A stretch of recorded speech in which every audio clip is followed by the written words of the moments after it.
ও একটা কথা আছে, মানুষ মরে গেলে পচে যায়, আর যদি বেঁচে থাকে তাহলে সেটা বদলাবেই, সেই মানুষটা যেরকমই হয়। আর আরেকটা ব্যাপার কি জানেন, একটা মানুষ কখন বদলাবে এটা সে নিজেও জানে না। একটা মানুষ তার জীবন দশায়, মানে যতদিন সে জীবিত আছে, সে নিজেই বলতে পারে না আসলে সে কেমন। কারণ যে কোনো সময় যে কোনো পরিস্থিতিতে মানুষের মুড চেঞ্জ হইতে পারে, হরমোনাল ব্যালেন্স এদিক সেদিক হইতে পারে, অ্যান্ড বিভিন্ন রকমভাবে মানুষ পরিবর্তন হইতে পারে। কখনো বলতে পারবে না যে একটা মানুষ এরকমই থাকবে, কারণ মানুষ মাত্রই ভুল। আপনি যেটা চাবেন না সেটা যদি আপনার দ্বারা হয় তাহলেই তো সেটা ভুল, তাই না? এজন্য বলি মানুষ পরিবর্তনশীল, অ্যান্ড যেখানে মানুষ নিজেকে নিজেই চিনতে পারে না তার জীবন দশায়, সেখানে আরেকজন মানুষকে কিভাবে চিনবে বলেন? মানুষ মানুষকে চেনা সম্ভব না, এ ব্যাপারে আসতেছি। তার আগে বলি 4V ফেরত আসবে আগের চেয়ে ভয়ঙ্কর রূপে, এরকম একটা কথা গুঞ্জন খুব শুনতেছি। আসলে আমি সব কিছু তো বলতে পারবো না এখন। মূলত 4V মানে এই টিভিএস বাংলাদেশে আগে যেভাবে আসতো, এখন আমি এরকম কিছু একটা শুনলাম যে এটা নাকি নতুন ইম্পোর্টারের মাধ্যমে বা নতুন ডিলারের মাধ্যমে বা নতুন কোনো ব্র্যান্ডের মাধ্যমে, নতুন কোনো কোম্পানির মাধ্যমে এটা আবার বাংলাদেশে মার্কেটিং বা ডিস্ট্রিবিউশন বা যাই বলেন ওগুলা হতে যাচ্ছে সামনে। অ্যান্ড সত্যি কথা, 4V হচ্ছে আমার অনেক ফেভারিট বাইকের মধ্যে, মানে মোস্ট ফেভারিট কিছু বাইক থাকে না, ওর মধ্যে ওয়ান অ্যান্ড অনলি বলবো না, ওর মধ্যে 4V হচ্ছে একটা। এটার ফুয়েল অনেকে বলে যে বেশি খায় বা কিছু, বাট না, আমি এটা 40-41 পর্যন্ত মাইলেজ আমি এটা 40-41 পর্যন্ত এটাতে আমি মাইলেজ আনতে পারছি এই বাইকটাতে, মানে আমি যেগুলো চালাইছি সেটা ব্ল্যাক অ্যান্ড ব্লু দুইটাতেই। তো ওরকম আহামরি খারাপ 4V তেমন কিছু পাই নাই, কিন্তু একটা বাইকের ভালো যেমন থাকবে ঠিক ওরকম আপনি খুঁজলে খারাপ পাবেন। 4Vর সবচেয়ে খারাপ যে ব্যাপারটা, সবচেয়ে খারাপ বলবো আমি এটাকে, এটা হলো 4Vর ব্যালেন্স। এটার wheel base and handling, seating সব চালানোর জন্য মানে খুবই ভালো, একদম ব্যালেন্সড, মানে মনে হবে যে আপনি খুব আরামের কোনো একটা কিছুতে আছেন। এটা যেমন সত্যি, ঠিক ওই রকম আপনি অন্য কোনো বাইক যদি চালান বা হঠাৎ করে যদি 4V চালান, তাহলে এটার ব্যালেন্স বোঝাটা আপনার জন্য অনেকটা টাফ হবে। আর নট অনলি এইটা, আপনি আমি যখন রেগুলারও চালাইতাম তখনও 4Vর ব্যালেন্স বোঝা আমার জন্য টাফ ছিল। কারণ এই বাইকটা নর্মালি আপনি যখন সোজা রোডে চালাবেন তখন একরকমের আপনাকে ওর ব্যবহার আচার দেখাবে, আবার ধরেন আপনি একটু জিগজ্যাগ করতেছেন তখন ওর আচার ব্যবহার একটু চেঞ্জ হইতে পারে। আবার একটা লং রোডে চালাইতেছেন, হঠাৎ আপনাকে একটা বাউলি দিতে হইলো, ওই বাউলি দিয়ে আরে ভাই কই থাইমা যায়, ওই বাউলিটা দিয়ে ব্যালেন্স করাটা ওইটা আরও বেশি টাফ হবে। এই সমস্ত দিক থেকে 4Vর কিছু খারাপ দিক আছে, কিন্তু যদি অন্যান্য আনুষঙ্গিক সব কিছু বলেন, দাম অনুযায়ী বাইকটা বেস্ট একটা ডিল থাকাতেই বাংলাদেশে এরকম মার্কেট পাইছে। কিন্তু কালের প্রবর্তনে, যুগের পরিবর্তনের সাথে সাথে 4Vর সার্ভিস অ্যান্ড সব কিছু ওভারঅল টিভিএস ব্র্যান্ড বাংলাদেশে নিজের জায়গাটাকে এমনভাবে নিচের দিকে নামলো, মানে ডাউনফল এরকম আমি চাইনিজ বাইকের পর এই একটা কোম্পানিরই দেখলাম যে আসলে এইভাবে ডাউনফল। অ্যান্ড যাই হোক, সব কিছুর পরে শুনতেছি 4V বা অ্যাপাচি টিভিএস, মূলত টিভিএস নাকি নতুন করে আবার সুন্দর মতো সব কিছু ঠিকঠাক করে আগের চেয়ে, ওই যে বললাম যে ভয়ঙ্কর রূপ না, আসলে ওটা হলো আগের চেয়ে আরও ভালোভাবে বাংলাদেশে আসতেছে।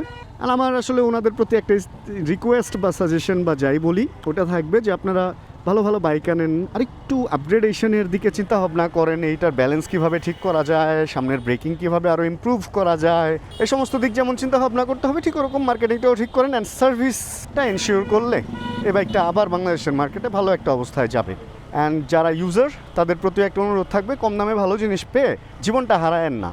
কারণ 4Vর অ্যাক্সিডেন্টের রেকর্ড বাংলাদেশে অনেক, জীবন হারানোর রেকর্ড বাংলাদেশে অনেক। এখন তো 4V রাস্তায় কম, এখন ওইভাবে সেল হচ্ছে না, কিন্তু একসময় মাওয়া জিপি 300 ফিট এই জায়গায় সবচেয়ে বেশি অ্যাক্সিডেন্ট রেকর্ড ছিল এই বাইক অ্যান্ড অন্যান্য কিছু বাইক। তবে মানে সবচেয়ে বেশি যদি বলেন তাহলে এই বাইকটাই ছিল। এটা 2Vটা আগে আর 4Vটা হচ্ছে পরে। এটা ভাই পরপর 2 জেনারেশন একদম অ্যাক্সিডেন্টের রেকর্ড ধরে রাখছিল। চলেন এবার আমরা বাইক থেকে বের হয়ে একটু জীবনের অন্যান্য ব্যাপারে ঢুকি। মূলত মানুষ বলছিলাম না, বেঁচে থাকলে বদলাতেই পারে, আর মরে গেলে তো পচেই যাবে শেষ। একটা মানুষ মারা গেলেই শুধুমাত্র বলতে পারবেন তার জীবনটা কেমন ছিল, তার জীবন দশায় সে কী কী জিনিস করছে।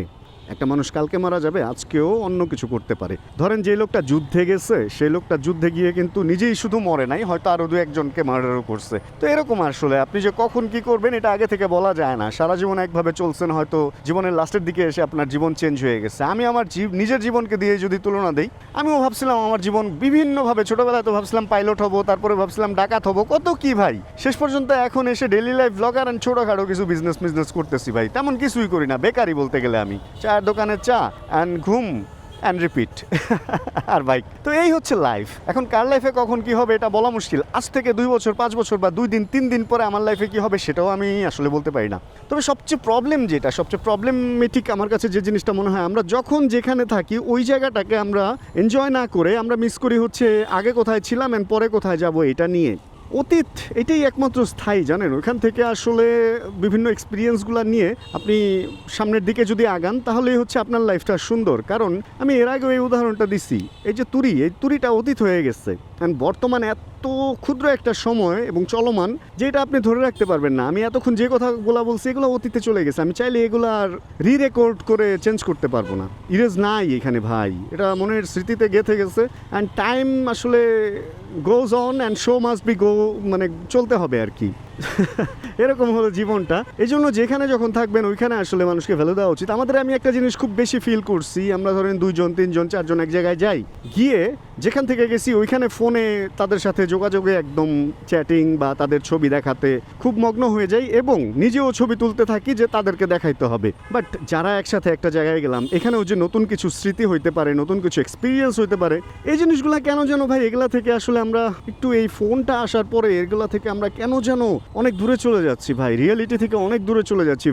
ভার্চুয়াল যেই ব্যাপারটা ওইটাকে এত বেশি ভ্যালু দিচ্ছি যে রিয়েল লাইফটা আসলে আমাদের আছে কি নাই এই জিনিসটা আমরা চিন্তাও করি না। এই কারণে মানুষের দুঃখ এবং দুর্দশা বেশি হয়ে গেছে, জানেন। মানুষ এখন হ্যাপিনেস বা সুখ ব্যাপারটাকে ফিল করতে পারে না, শুধুমাত্র দুঃখ ব্যাপারটাকেই ফিল করে।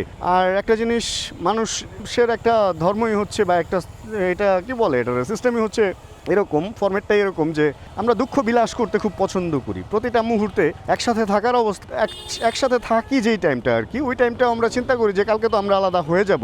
এটা চিন্তা করতে গিয়ে আজকের দিনটা নষ্ট করি। এটা হচ্ছে আমাদের একটা খুব বড় সমস্যা। আমার গুরু লাবিব ভাই বলছিল যে রানা ভাই এখন মজা করতেছি, কালকে কি মজা করতে পারবো, এইভাবে আমরা নিজের জীবনটারে নষ্ট করি। আজকের দিনটাকে নষ্ট করি, কালকে কি হবে বা পরশু দিন কি হবে বা আগে কি হয়ে গেছে এগুলা চিন্তা ভাবনা করে। বাট বর্তমান যে সময়টা এখন চলমান, এই টাইমটাকে আমরা কখনো এনজয় করি না। অ্যান্ড এই ধরনের ছোটোখাটো টিপসগুলো কেউ যদি আমাকে বলে যে আসলে এইভাবে এই হয়, এগুলো করা ঠিক না, আমি আমার লাইফে গেঁথে নিই ভাই। আমি চেষ্টা করি এই জিনিসগুলোকে পুঁজি করে সামনের জীবনটা সুন্দর করতে। এবং এই আমার লাইফে যত যত যত যত পুঁজিওয়ালা এই কোডগুলো আছে, এগুলো আবার আপনাদের সাথে শেয়ার করে আমি চিন্তা ভাবনা করি যে আপনাদের লাইফটাও যাতে সুন্দর হয় বা কিছু। তো প্রতিটা মুহূর্ত, প্রতিটা লাইফের সবচেয়ে গুরুত্বপূর্ণ জিনিস হচ্ছে সময়টাকে এনজয় করুন। কারণ আজকের এই সময়টা কালকে আর ফেরত আসবে না, অ্যান্ড আপনার লাইফে আর কখনোই আসবে না। এই বয়সটাও আর ফেরত আসবে না, আজকের দিনের এই বয়সটা ফেরত আসবে না।